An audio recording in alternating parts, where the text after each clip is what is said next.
Assalamu alaikum, Samir Soge with you.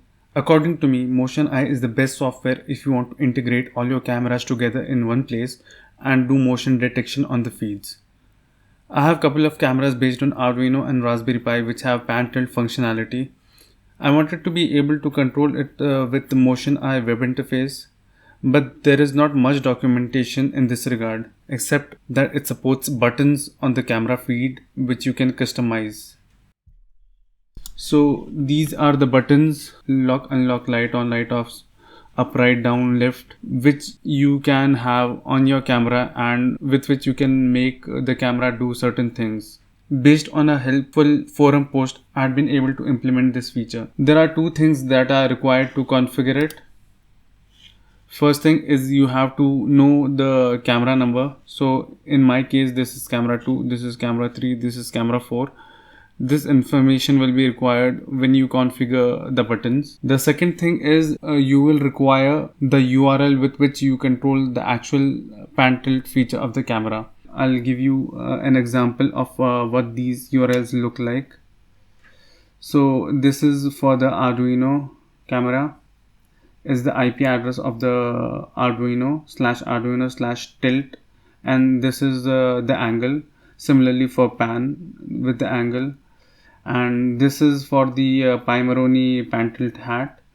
This is the IP address of the Raspberry Pi, :9595 is the port number, API/tilt, and this is the angle. Similarly for pan, it goes with the angle. In order to make the buttons, you have to have certain files in the Motion Eye configuration directory in a particular format. When you put these in place, buttons will appear on the camera feed. So the buttons are supposed to look this way: up, down, left, right, and this is a preset.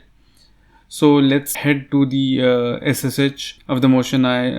Head to the Motion Eye directory.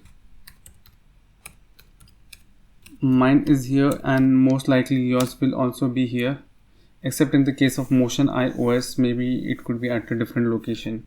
So these are the files that need to be present in order for an icon to appear on the camera.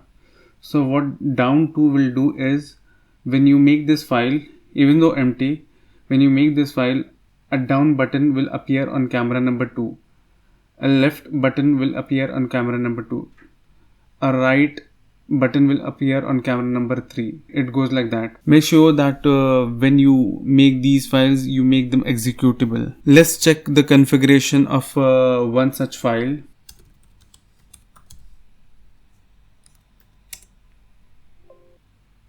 Since there is no communication between Motion Eye and the actual camera, Motion Eye does not know the position of the current pan and tilt. So every time we are communicating the pan tilt parameters to the camera, we have to save the parameter in Motion Eye so that next time when we access it, we know where the pan tilt of the camera is. So we save this in this particular file, word pos2. This is for the second camera, since this is tilt, and had it been the pan, we would have been saving it in or pos2. Similarly for camera 3. So first we have to read the current position from this.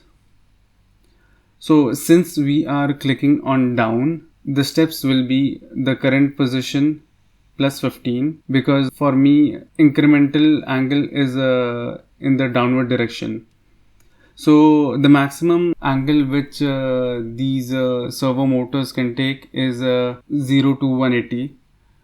So it shouldn't go beyond 180. If it detects that it is going beyond 180, it will cap it to 180.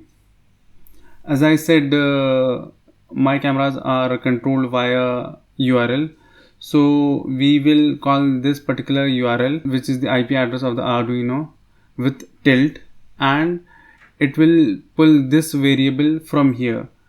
Whatever, how many times we click, it will keep on saving in this particular file.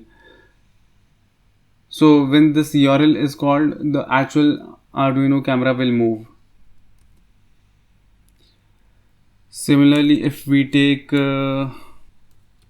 right 3,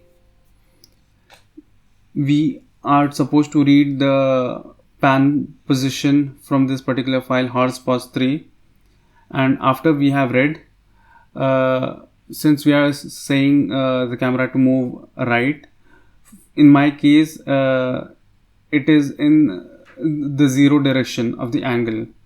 So every time when we click right, it will decrement the position by 15. If you want the camera to move very slowly, you can have this 10 or 5 as you please.